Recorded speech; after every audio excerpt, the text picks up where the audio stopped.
If I'm talking over the top of you and you're talking, it's hard. I understand. So there's lots of times that you're saying such good stuff that I have to bite my tongue to not I jump in understand. all right, anytime? Okay, great. You may want to ask the last question. This is Sure. tape number 2, Right. Maurice Starr in Boston. Okay. All right. My question was, About marriage. why? Okay. Speaking of romance, why are you not married? Well, I can't say that I haven't met the right lady yet because maybe I have and I didn't know it.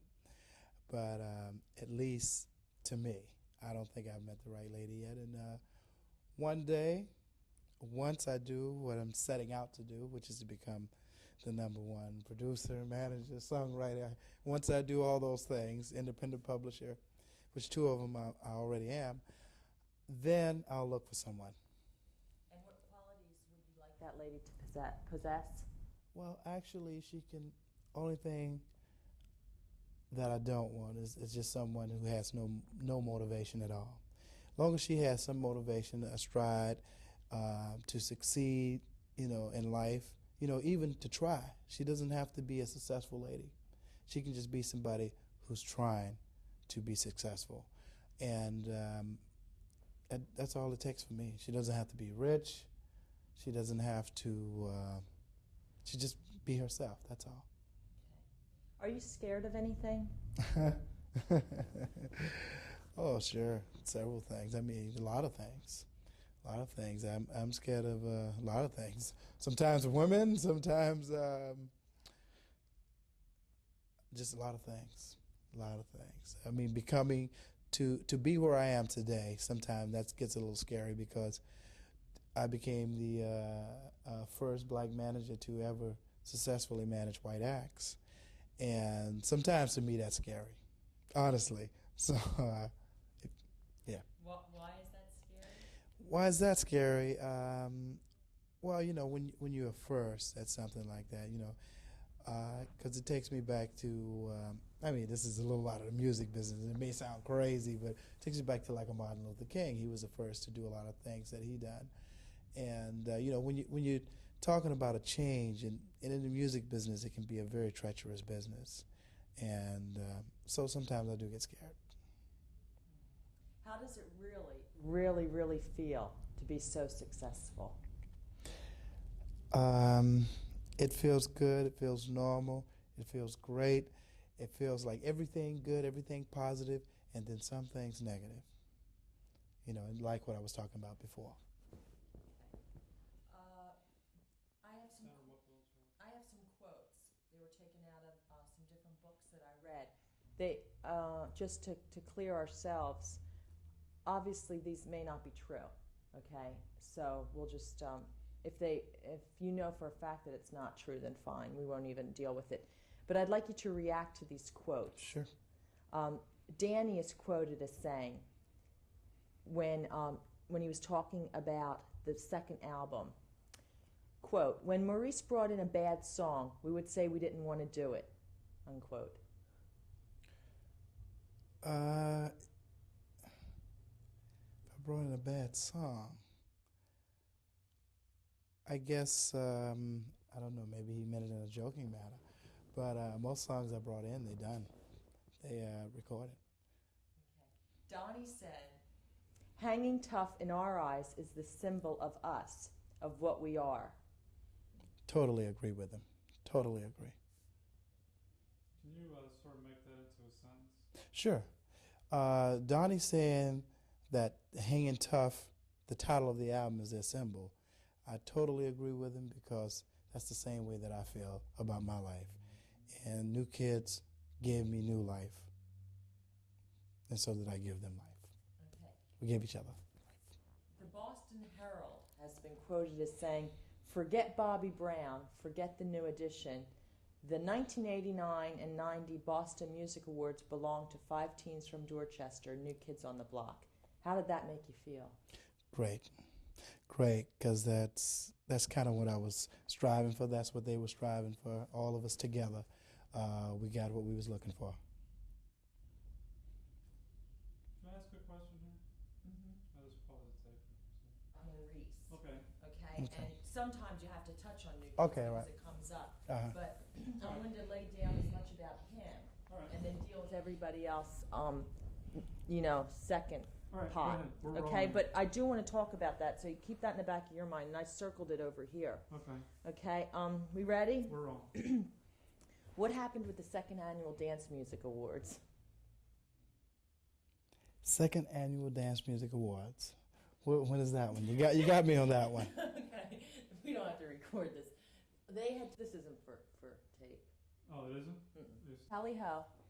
All right, we're rolling again. You can ask the next question. All right, next, forget anything I said about the Dance Music Awards. We'll talk about that later. Next question. Do dreams come true? Yes, they do. I've had several of them. What's your latest dream? My latest dream really is, I haven't even let the world know yet, but I'm going to let them know right now. My latest dream really is Rick West. It's to make Rick West the biggest entertainer on the face of the earth, in the whole universe. Why Rick West? Because to me, the world is waiting for Rick West. Just like when I was putting New Kids on the Block together, I felt like the world was waiting for New Kids on the Block. But even more so, to me, it's like when the world was waiting for an Elvis, and they didn't even know. It was something like he kept hitting them, he kept working hard down in the Mississippi area and everything, and then he came up north. By the time he got to New York City, he was already a superstar. So to me, Rick West has that type of appeal. So I think, and that's my next dream. First it was New Edition, then it was New Kids on the Block, then it was Perfect Gentleman. Now it's Rick West. I have a quote from John Knight. We've already talked to our producer about how we're going to feel in 5 or 10 years about our name, New Kids on the Block. We won't be new anymore, and we won't be kids. And they said maybe we'll change it. Do you really think that's possible, that you'd ever change their name? Nothing is impossible. I think we'll have to wait when the time comes if we will change their name. It's hard to say at this point because you got to look at the fact that the Beach Boys is still the Beach Boys after all these years, and they're not boys anymore. So we'll cross that bridge when we get to it. Okay. What is the one thing you will not let happen again? That's different from New Edition. What between New Kids on the Block and New Edition? If that's what you choose to compare, yeah. What won't you let happen? I won't let happen again. I don't know. Okay. Now, I think I would keep everything the same because I like the way my life has went, because if I would have stayed with New Edition, I wouldn't have New Kids on the Block. So I kind of like the way that my life has went. I'm really thankful, and I don't think I would change anything. Do the new kids hang out as friends when they're not working? Definitely. Where do they hang out at? No, wait a minute. Again, we need to put that in a sentence of some sort. Okay. You might want to come back. Okay, I can. Do the new kids hang out as friends when they're not working, and where do they hang out?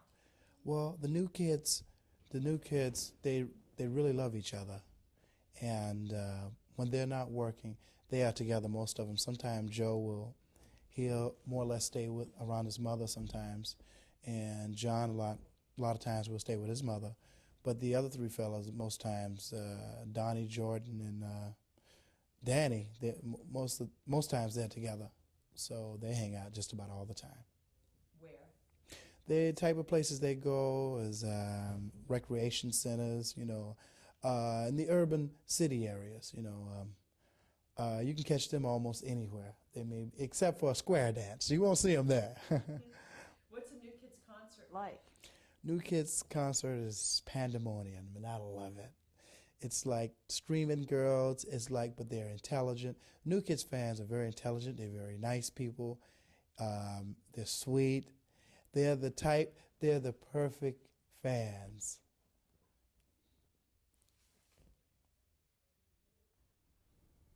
What do you think of all the young girls that go crazy over the new kids?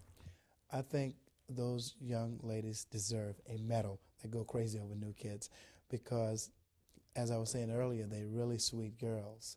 And they don't want to hurt them. They just, want to be in the same building with them, and they're their idols, and they love them. Is it true that Donnie's really dating an older divorcee? Well, to my knowledge, it's not true. I have never met the lady. I seen the paper. Of course, the gentleman didn't even look like Donnie. Looked like, well, sometimes the image of those magazines sometimes are not so good, but I have no knowledge of it. If he is, then I don't know. I would have to say no because I know nothing of it. How did you advertise for the positions of New Kids on the Block, and what were the other applicants like, the other contestants, applicants? What were they like? Well, I watch the height of the other kids. When I was putting new kids together, first I put it on a radio station, and I said, we're looking to put together the next Osmond Brothers. I had to be careful because I didn't want to say, I was looking for white kids. So I tried all types of ways in the beginning. The first time I tried it, though, the FBI ended up calling me. I met this kid in the flower shop, and I heard him singing. He was a little on the chunky side, but I said, well, I don't have anybody yet. Let me just try him. So I said, hey, man, how would you like to be a star and sing, and everything? And I said, I'll train you how to sing. He looked at me strange. He said, I don't know. I said, well, here's my number. So if you want to be a star, give me a call. Next thing I knew, the next day, FBI, why are you trying to pick up young white kids?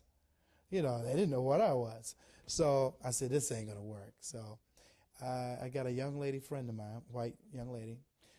Mary Alford, who knew many young white kids with a lot of soul. So it was perfect for me. I explained it to her. She said, well, I was looking to do something like this myself. I said, well, let's do it together. So what we did is, what she did, she went out and started recruiting kids. And what I would do, she recruited about 30 kids. And, actually, she recruited Donnie, and Donnie started recruiting a lot of kids. He had his friends. Well, my friend here, Danny didn't want to do it in the beginning because he thought singers were like sissies, as he would call them. He said, no, I don't want to sing. Singing is for sissies and stuff like that, because he was into break dance and then more rap.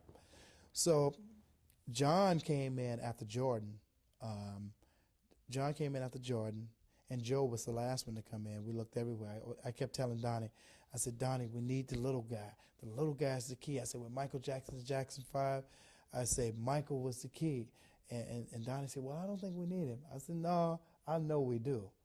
I said, trust me, because even when I put New Edition together, it was the same thing. But anyway, because I put Ronnie in last with New Edition, and the guys kept saying, we don't need a fifth member. But they agreed in the end, and they saw it was right. And it was the same thing with New Kids.